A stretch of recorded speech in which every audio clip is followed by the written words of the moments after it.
नमस्कार साथियों, स्वागत है आप सभी का आपकी अपनी भारत स्टडीज पर।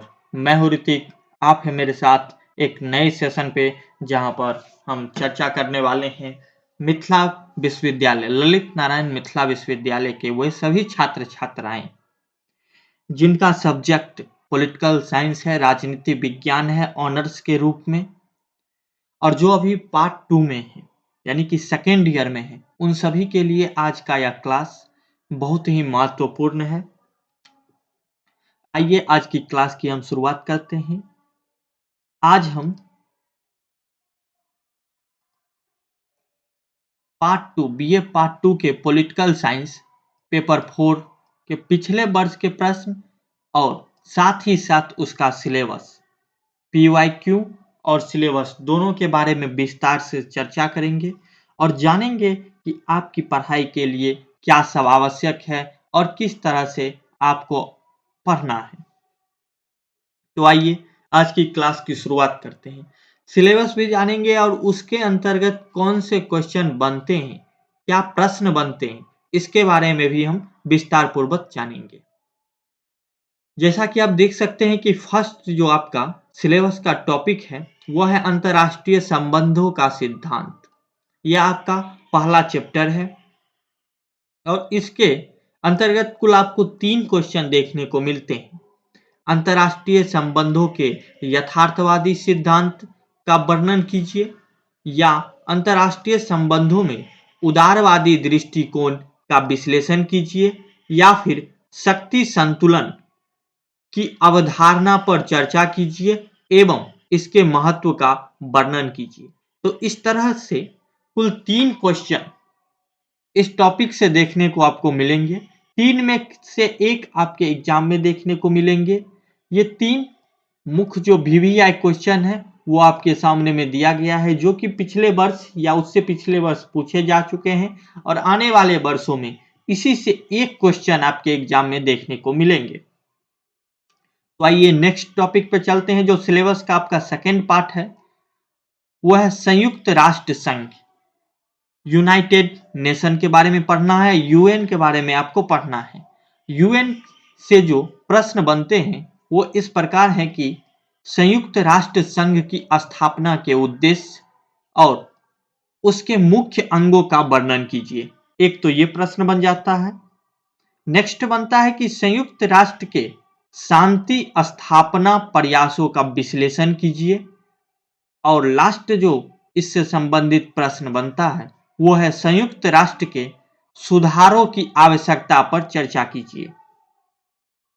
इस तरह से कुल 3 प्रश्न यूएन से, संयुक्त राष्ट्र संघ से देखने को मिलते हैं। इन 3 में से एक आपके एग्जाम में निश्चित रूप से आएंगे, तो उसकी आप संपूर्ण तैयारी निश्चित रूप से पहले से कर ले। जो सिलेबस का थर्ड टॉपिक है वह आपका शीत युद्ध, कोल्ड वार।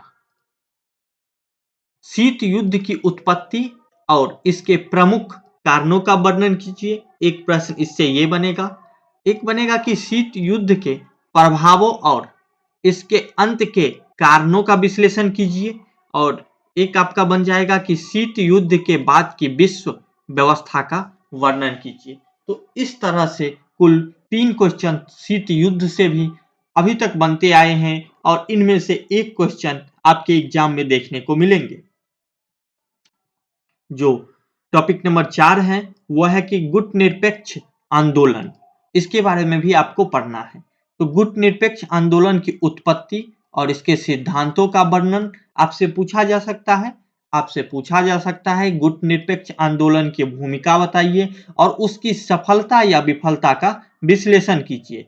आपसे यह भी पूछा जा सकता है कि भारत की गुट निरपेक्षता नीति और उसकी प्रासंगिकता पर चर्चा कीजिए।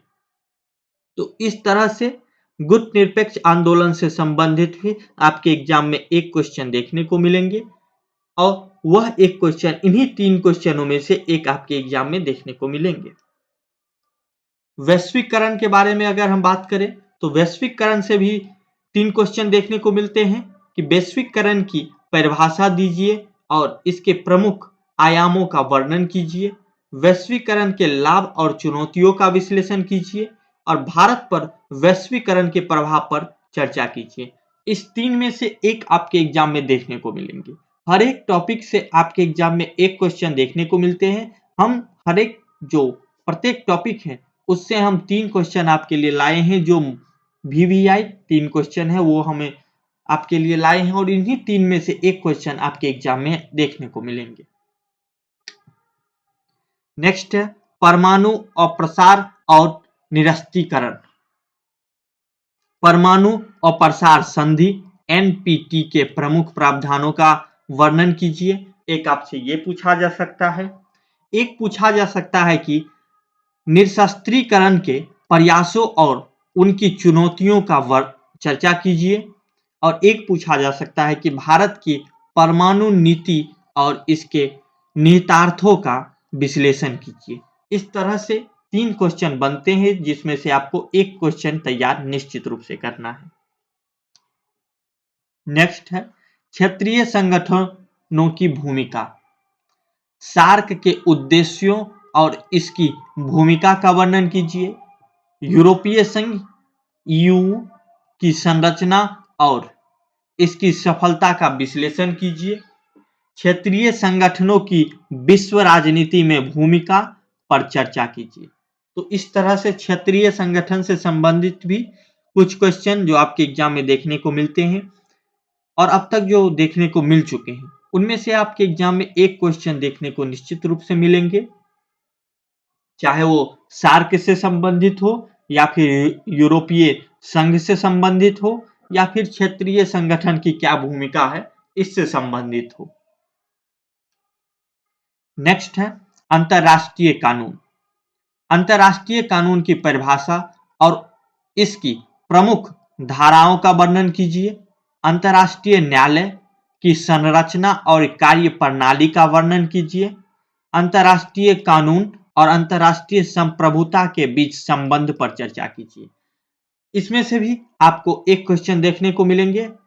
ये अंतरराष्ट्रीय कानून आपका चैप्टर हुआ और इससे संबंधित जो PYQ और VVI मिला के टोटल 3 क्वेश्चन जो हम आपके लिए लाए हैं, इन्हीं 3 में से एक आपके एग्जाम में देखने को मिलेंगे।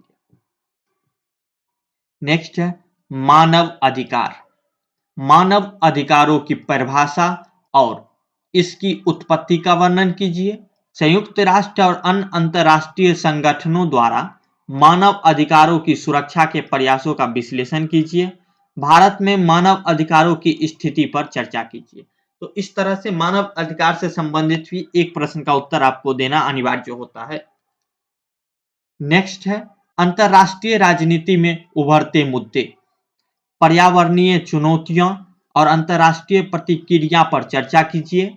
आतंकवाद, वैश्विक सुरक्षा, इसके प्रभाव का विश्लेषण कीजिए। साइबर सुरक्षा के मुद्दों और उनकी अंतरराष्ट्रीय राजनीति में भूमिका पर चर्चा कीजिए। तो अंतरराष्ट्रीय राजनीति से भी प्रश्न आपको देखने को मिलते हैं। इस तरह से टोटल 10 जो मुख्य चैप्टर हैं आपके सिलेबस में जिससे 10 प्रश्न प्रत्येक वर्ष आपको देखने को मिलेंगे। तो जो 10 टॉपिक हम आप लोगों को बताए हैं उनसे संबंधित जो प्रश्न बताए हैं उसे अच्छे से आप तैयार कर लीजिए। जहां तक हमारी सुझाव की बात है तो हम निश्चित रूप से आपसे कहेंगे कि सिलेबस को जितना गहराई से हो सके उतनी गहराई से अध्ययन कीजिए। टॉपिक वाइज अध्ययन कीजिए, बिंदु वाइज कीजिए, जो अंदर की बातें हैं उसे गहनता से अध्ययन कीजिए। नोट निश्चित रूप से बनाइए, परिभाषाओं की हो, सिद्धांतों की हो, इनकी निश्चित रूप से एक नोट बना लीजिए। जो भी पिछले वर्ष के जो प्रश्न हैं जो अभी हम आपको बताए भी हैं कि जो भी प्रीवियस ईयर क्वेश्चन होता है उसका अभ्यास निश्चित रूप से करें और समय का प्रबंधन भी निश्चित रूप से करें। जितना अच्छा आप समय का प्रबंधन करेंगे उतना अच्छी तरह से आप अपने एग्जाम को दे सकते हैं। तो इसी के साथ ही आज की क्लास यहीं पे समाप्त हो रही है। इसका अगर आपको PDF चाहिए तो आप हमारे टेलीग्राम ग्रुप पे भी जुड़ जाइए। टेलीग्राम ग्रुप का लिंक आप देख रहे हैं, लिंक डिस्क्रिप्शन बॉक्स में भी है, वहां से भी आप जुड़ सकते हैं। वहां पे आपको इसका पीडीएफ मिल जाएगा। चैनल को सब्सक्राइब कर दीजिए अगर नए हैं तो, और इस वीडियो को अपने जितने भी यार दोस्त हैं उनके साथ शेयर भी निश्चित रूप से कीजिए। इसी के साथ आज की क्लास यहीं पे समाप्त होती है।